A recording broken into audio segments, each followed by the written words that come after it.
ರಾಮಲಿಂಗಾರೆಡ್ಡಿ ಅವರು ಒಂದು ಹೇಳಿಕೆಯನ್ನು ಕೊಟ್ಟಿರುವಂತದ್ದು. ಈಗ ಯಾವ್ಯಾವ ದೇವಸ್ಥಾನದಲ್ಲಿ ಎಲ್ಲೆಲ್ಲ ದುಡ್ಡು ಆಗ್ತಿದೆಯಲ್ಲ ಆಯಾಯ ದೇವಸ್ಥಾನದಲ್ಲಿ ಅದನ್ನ ಬಳಕೆ ಮಾಡಬೇಕು ಅಂತ ರಾಮಲಿಂಗಾರೆಡ್ಡಿ ಅವರು ಒಂದು ಹೇಳಿಕೆಯನ್ನು ಕೊಟ್ಟಿದ್ದಾರೆ. ಆಯಾಯ ದೇವಸ್ಥಾನದ ಹಣ ಆಯಾಯ ದೇವಸ್ಥಾನಕ್ಕೆ ಬಳಕೆ ಆಗಬೇಕು. ಮುಜರಾಯಿ ಇಲಾಖೆ ಸಚಿವ ರಾಮಲಿಂಗಾರೆಡ್ಡಿ ಹೇಳಿಕೆ ಇದು. ಮುಜರಾಯಿ ದೇಗುಲದ ಹಣ ಆಯಾ ದೇಗುಲಕ್ಕೆ ಬಳಸಬೇಕು. ಶಕ್ತಿ ಯೋಜನೆಯಿಂದ ದೇಗುಲಕ್ಕೆ ಬರುವಂತ ಜನರ ಸಂಖ್ಯೆ ಕೂಡ ಹೆಚ್ಚಳ ಆಗ್ತಾ ಇದೆ. ಮುಜರಾಯಿ ಇಲಾಖೆಗೆ ಇದರಲ್ಲಿ ಆದಾಯದ ಪ್ರಶ್ನೆ ಬರೋದಿಲ್ಲ. ಈ ಹಿನ್ನೆಲೆಯಲ್ಲಿ ಎಷ್ಟು ದೇವಸ್ಥಾನದಲ್ಲಿ ಕಲೆಕ್ಟ್ ಆಗುತ್ತೆ ಆ ಹಣವನ್ನ ಅದೇ ದೇವಸ್ಥಾನದ ಅಭಿವೃದ್ಧಿಗಾಗಿ ಬಳಸಬೇಕು ಎನ್ನುವಂತ ಹೇಳಿಕೆಯನ್ನ ಮುಜರಾಯಿ ಇಲಾಖೆ ಸಚಿವರಾದಂತ ರಾಮಲಿಂಗಾರೆಡ್ಡಿ ಅವರು ಕೊಟ್ಟಿರುವಂತದ್ದು. ಆಯಾಯ ದೇವಸ್ಥಾನದ ಹಣ ಅದೇ ದೇವಸ್ಥಾನಕ್ಕೆ ಬಳಸಬೇಕು ಅಂತ ಮುಜರಾಯಿ ಇಲಾಖೆ ಸಚಿವ ರಾಮಲಿಂಗಾರೆಡ್ಡಿ ಹೇಳಿಕೆ ಇದು. ಶಕ್ತಿ ಯೋಜನೆಯಿಂದ ದೇಗುಲಕ್ಕೆ ಬರುವವರ ಸಂಖ್ಯೆ ಕೂಡ ಹೆಚ್ಚಳ ಆಗ್ತಾ ಇದೆ. ಮುಜರಾಯಿ ಇಲಾಖೆಗೆ ಇದರಲ್ಲಿ ಆದಾಯದ ಪ್ರಶ್ನೆ ಬರೋದಿಲ್ಲ. ಅಲ್ಲೆಷ್ಟು ಆದಾಯ ಆಗುತ್ತೋ ಎಷ್ಟು ಹಣ ಸಂದಾಯ ಆಗುತ್ತೋ ಅದನ್ನ ಅದೇ ದೇವಸ್ಥಾನದ ಅಭಿವೃದ್ಧಿಗೆ ಆ ಹಣವನ್ನ ಖರ್ಚು ಮಾಡಬೇಕಾಗತ್ತೆ. ಆ ದೇವಸ್ಥಾನ ಅಭಿವೃದ್ಧಿ ಮಾಡಬೇಕಾಗತ್ತೆ. ಆ ದೇವಸ್ಥಾನದಲ್ಲಿ ಕೆಲಸ ಮಾಡುವಂತ ನೌಕರಿಗೂ ಕೂಡ ಸಂಬಳ ಆಗುತ್ತೆ. ಈ ನಿಟ್ಟಿನಲ್ಲಿ ಮುಜರಾಯಿ ಇಲಾಖೆ ಸಚಿವರಾದಂತ ರಾಮಲಿಂಗಾರೆಡ್ಡಿ ಹೇಳಿಕೆ ಕೊಟ್ಟಿರುವಂತದ್ದು. ಆಯಾಯ ದೇವಸ್ಥಾನದ ಹುಂಡಿ ಹಣ ಆಯಾ ದೇವಸ್ಥಾನಕ್ಕೆ ಸೇರುತ್ತದೆ.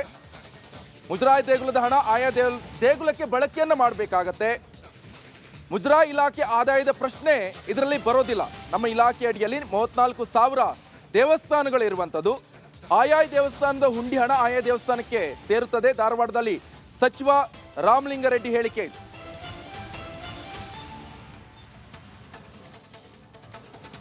ಇದು ರಾಮಲಿಂಗಾರೆಡ್ಡಿ ಅವರ ಹೇಳಿಕೆ ಆಗಿರುವಂತದ್ದು. ಶಕ್ತಿ ಯೋಜನೆಯಿಂದ ದೇಗುಲಕ್ಕೆ ಬರುವವರ ಸಂಖ್ಯೆ ಕೂಡ ಹೆಚ್ಚಳ ಆಗ್ತಾ ಇದೆ. ಮುಜರಾಯಿ ಇಲಾಖೆ ಆದಾಯದ ಪ್ರಶ್ನೆ ಇದರಲ್ಲಿ ಯಾವುದೇ ಕಾರಣಕ್ಕೂ ಕೂಡ ಬರೋದಿಲ್ಲ.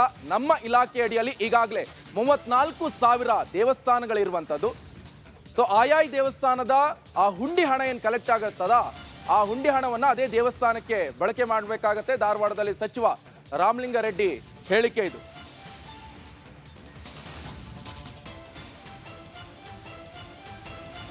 ರಾಮಲಿಂಗಾರೆಡ್ಡಿ ಅವರ ಹೇಳಿಕೆ ಈಗಾಗಲೇ ನಾವು ಗಮನಿಸ್ತಾ ಇದ್ವಿ. ಒಂದಿಷ್ಟು ಚರ್ಚೆಗಳು ಕೂಡ ಸಾರ್ವಜನಿಕರಲ್ಲಿ ಆಗ್ತಾ ಇರುವಂತದ್ದು. ಇವಾಗ ಹೆಚ್ಚಿನ ಡೀಟೇಲ್ಸ್ ಅನ್ನು ಕೊಡ್ತಾರೆ ನಮ್ಮ ಪ್ರತಿನಿಧಿ ಡಿ.ವಿ. ಕಮ್ಮಾರ್. ನೇರ ಸಂಪರ್ಕದಲ್ಲಿ ಜಾಯ್ನ್ ಆಗಿದ್ದಾರೆ ಡಿ.ವಿ. ಕಮ್ಮಾರ್. ಈಗಾಗಲೇ ಧಾರವಾಡದಲ್ಲಿ ಮುಜರಾಯಿ ಖಾತೆ ಸಚಿವರಾದಂತಹ ರಾಮಲಿಂಗಾರೆಡ್ಡಿ ಅವರು ಒಂದು ಹೇಳಿಕೆಯನ್ನು ಕೊಟ್ಟಿದ್ದಾರೆ. ಯಾವ ದೇವಸ್ಥಾನದಲ್ಲಿ ಎಷ್ಟು ಹಣ ಕಲೆಕ್ಟ್ ಆಗುತ್ತೆ ಅದೇ ದೇವಸ್ಥಾನ ಅಭಿವೃದ್ಧಿ ಅಂತ ಹೇಳ್ಕೊಂಡು. ಈಗ ಚಿಕ್ಕ ಪುಟ್ಟ ದೇವಸ್ಥಾನದಲ್ಲಿ ಇದೆ ಅಮೌಂಟ್ಗಳು ಕಡಿಮೆ ಆಗುತ್ತೆ, ಆ ದೇವಸ್ಥಾನ ಅಭಿವೃದ್ಧಿ ಯಾವ ರೀತಿ ಮಾಡ್ತಾರಂತ? ನಿಕೇಶ್, ಏನಂತಂದ್ರೆ ಯಾವ ದೇವಸ್ಥಾನಗಳು ಮುಜರಾಯಿ ಇಲಾಖೆ ಅಡಿಯಲ್ಲಿ ಬರ್ತವೆ. ರಾಜ್ಯದಲ್ಲಿ ಒಟ್ಟು 36,000 ದೇವಸ್ಥಾನಗಳು ಮುಜರಾಯಿ ಇಲಾಖೆ ಅಡಿಯಲ್ಲಿದ್ದಾವೆ.